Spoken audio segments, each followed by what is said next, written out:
What's going on, guys? Today I'm going to be bringing you another PvP video, this time on the Stamina Sorc. This build was asked to be revealed by a number of you in the comment section on the previous PvP video that I made, and also in-game. So I'm going to give it to you guys. So just a brief description on the class itself, not my class in particular, just a general observation of what Stam Sorcs kind of are in the game.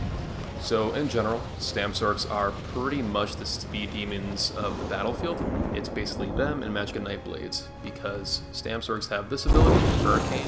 I'll explain to you what it does and more description as we get to the actual skill section. But this grants you 10% extra movement speed. If you're using a bow, roll dodge, you gain major expedition, it's 30% extra movement speed, and you're very, very, very fast. So, with that said, while you're playing a Stam Sorc, you hit hard as well, but you may not necessarily be the tankiest person, because Stam Sorcs don't have minor vitality, they don't have major mending, they don't have anything like that. They have crit surge, but that's kind of, it's not as good as you'd think it would be in PvP, so it's okay. You gotta kind of play around in a certain way for it to be somewhat effective. But the way I like to play it, at least, is I know I hit really hard, and I know I'm very fast. So with that said, I go into conflict very quickly, kill maybe 2 or 3 people, get the hell out, recover, and then go back in. You know, similar to Nightblade. You hit really hard, if you get in trouble, you cloak, you settle a little bit, and then you go back into the action. So that's just kind of the mindset you have to kind of have while you're Stam Sorc. There's plenty of tankier builds out there, but especially with this build, I'll explain a little bit further as we get along. You're going to really want to focus on that playstyle.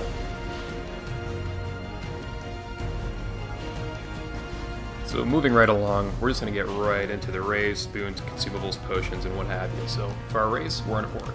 To be honest, I think Orc is pretty much the race that is made to be a Stam Sorc for this reason, right? I guess we're going to go from bottom to top.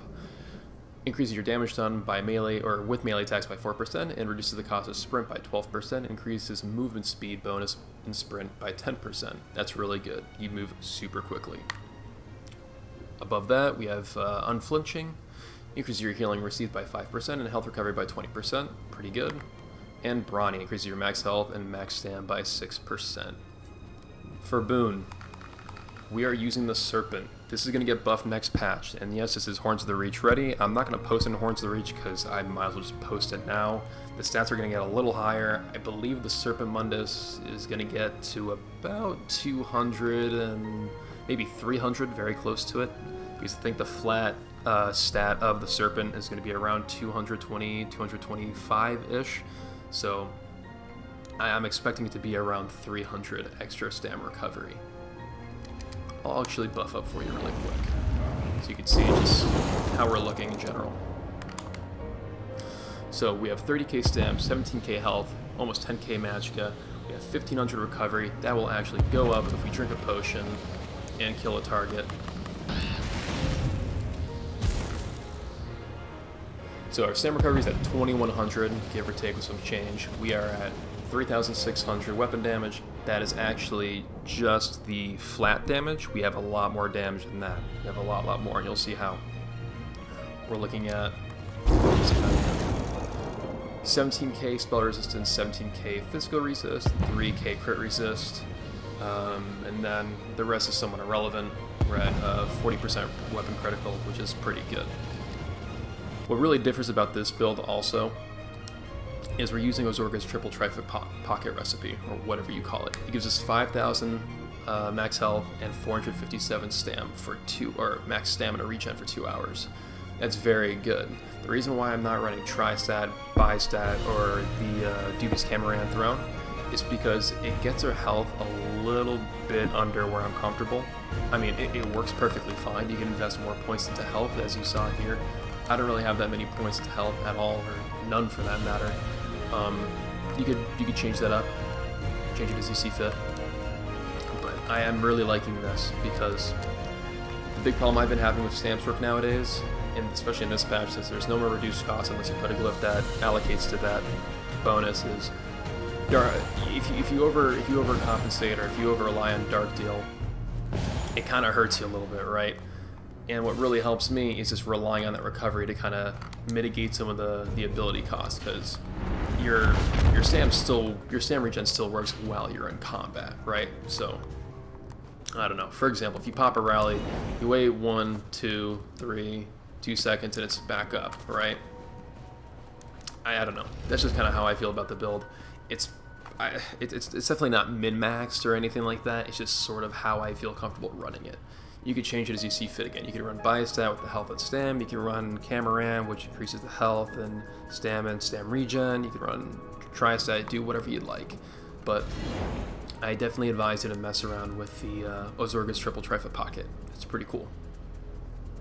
Right below that, this is the pots that I use in PvP. Essence of Immovability. It restores 8,000 plus health, 7,000 plus stam. Gives us the health recovery, gives us the major endurance, and of course, immune to knockback and disabling effects for 15.7 seconds. And working with that, we have, and I suggest you get this on every single build, get medicinal use. Super duper important. Doesn't take long at all. Probably, it took me maybe 30 to 45 minutes, given that I just had the banking materials and my guild let me just take out all the alchemy materials. So, not that hard to do, but it's very, very, very important. So, what everyone's been waiting to hear, the sets. On this build, I'm rocking 5 Swordslinger. So remember, our previous damage buffed up was 3,600. We add another 500 plus damage just with Swordslinger, right? But then we're using the Master's Bow. That adds another 361 additional damage, and it gives us an additional 1,200 stam as well, which really, really helps. Also, for the trade on the bow, I highly, highly suggest you use Infused or Defending. Defending, maybe not as much because it's getting a little nerf next patch. It's not going to give you as much resistance, but Infused, I'm telling you right now, it's really, really good because you're not really doing damage on this bar. You're just applying Poison Inject, which is already an Execute, so it's going to hit hard regardless if you have Sharpened, Nirnhoned, or Precise, or whatever you have. This is going to buff the hell out of the damage you get, and also the stam, which helps a good bit, because not only is this your buff bar, but it's your kind of evasive bar. So if you have a little bit more stam to sprint around on, that works in your favor. So along with that, I'm using 5 Hunting's Rage, right? The reason why I'm not using Automaton, I've been asked this a lot, is because I simply don't like how Automaton doesn't give you a flat value of damage, right? Because we're already somewhat fragile of a character, right? We don't have a lot of resistance. If we just had the passive damage, we wouldn't heal as much. And this 3,600 weapon damage actually in turn helps your healing, because the more health you have, or the more damage you have, the more healing you will receive from your vigor or your rally heal. So that's very important. That's generally the only reason why I'm not running Automaton. If passive damage healed you, I would run it. But for that reason, it's Hunting's Rage for me. Other than that, you could run Bloodspawn here. I'm running Kina. You could run Krog. You could run Veldreth. Does the same exact thing as Kina. But I'm just using Kina. And mind you, we're running 6 medium, 1 heavy, just so we get the medium armor, all the medium armor passes that are really, really nice. Rock all in pen. It's important. Swordslinger jewelry. Rocking all weapon damage. But moving on to skills. Front bar. Kind of the generic two-handed setup, right? Stampede. I'm just going to show you where that is, just in case you don't already know. Second ability down. Other variation is Crit Rush. This one just deals a really good snare. It's nice. Next ability is our primary spammable. It's funny how I'm saying Dizzying Swing is a spammable, but technically is. That's found right here. Deals a lot of damage. Reverse Slice. This is our AoE Execute. I've explained before in a previous video why I use Reverse Slice. It's simply because Executioner gives you another 30% execute damage, but it really doesn't scale that much higher than 300%, and this one gives you 88% damage done to surrounding people. So it's good. I prefer this one, because I've killed max about like 4 to 5 people on this guy with Reverse Slice. Rally. Gotta use it. especially with this build. Don't use forward momentum.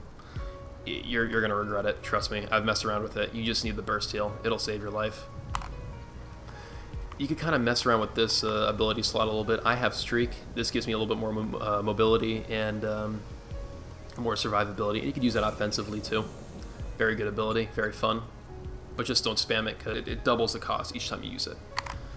Next ability, we're using Dawnbreaker of Smiting.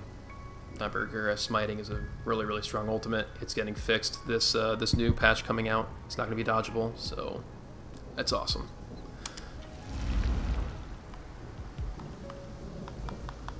Back bar, we're using Resolving Vigor. This is found in the Assault skill tree. Forgot to mention also, Dawnbreaker is in the Fighters Guild skill tree. Yeah, Resolving Vigor is right here. This is your primary dot heal. Then we have Poison Inject. Oops. Right here. Very good. Technically an execute. Make sure you get all these passives. Very important. Speaking of passives, make sure you get your Undaunted to level 9. Very good. The Undaunted Battle passive is super helpful. Buffs out your health, your stam, and your magicka if you're wearing 511 or if you're wearing 6-1 or whatever you have. After Poison Inject, we have pretty much one of our strongest abilities here. We have Dark Deal. Bargain with the Darkness to restore 8,000 plus health and 4,000 plus stam. Very good. Got a bit of an extended cast time, but that's okay. It's still a great ability. I really, really like it. But be careful with it because it is bashable if you're casting it. Oops. Next ability down, Bread and Butter of Stam Sorcs. We have Hurricane. This is our major ward and major resolve. It also deals a good bit of damage and gives us 10% extra movement speed. Very fun ability. Going down the line, the last ability is Shuffle, right? Major Evasion. Basically a very short immunity to snares and disabling effects, short after cast. And then for our ultimate, found in the Storm Calling skill tree, we have Overload. On the Overload bar, since you could actually have a third bar with Stam Sorcs, or Sorcs in general, I'm using Vigor just in case it gets stuck in the toggle, because it gets kind of annoying sometimes, especially on console. Try and toggle out of it, it won't work sometimes, and you really need to heal. That's why I have Vigor, you know. Right after that, Razor Caltrops, just to get a little AoE going on, get people off of you. Pretty cool ability. Right after that, we have Rearming Trap, Crit Surge, and Rapid Maneuver. Rapid Maneuver is kind of just again, it's another wild card slot you could have. I just like this because in Cyrodiil, if you need to go from keep to keep at a very fast pace, this is the ability you want to use. Another thing about this build that I quickly want to address, it's not a great dueling build. I will tell you that right now, because in dueling, it's not really ethical to use line of sight or to use pots or immovable pots or poisons or anything of that sort. So you got to be careful. You got to be mindful of your resources, your health especially, and your best friend with this build is the burst that it has. It deals so much damage. It hits really hard. I'm not going to say it's a glass cannon because it's really not, because you have so much mobility to negate some of the damage that's coming towards you, but just watch yourself a little bit, right? It works pretty well in Battlegrounds. It's really vital that you have all in-pen if you're doing Battlegrounds, since you can't actually invest CP into in-pen or crit resistance. And for that matter, I'll just discuss the champion points really quick. In the tower, 36 into Warlord, 9 into Sprinter, 45 into Mooncalf, 70 into Tenacity, 50 Tumbling, 19 Blessed, a Physical Weapon Expert, 23 Master at Arms, 16 at the Thaumaturge, just to buff up our dots a tiny bit, 51 into Precise Strikes, 35 into Piercing, 58 into Mighty. By the way, for this skill tree, when we receive the extra 10 CP, I'm probably going to put it into Master at Arms, maybe, most likely. If not, I'm going to put it into Thaumaturge, just to buff out the Poison Inject a little bit more. For this skill tree, haven't really decided yet. You can kind of put them wherever the hell you feel like you need them. Moving on. We have 55 into resistant, 23 into ironclad,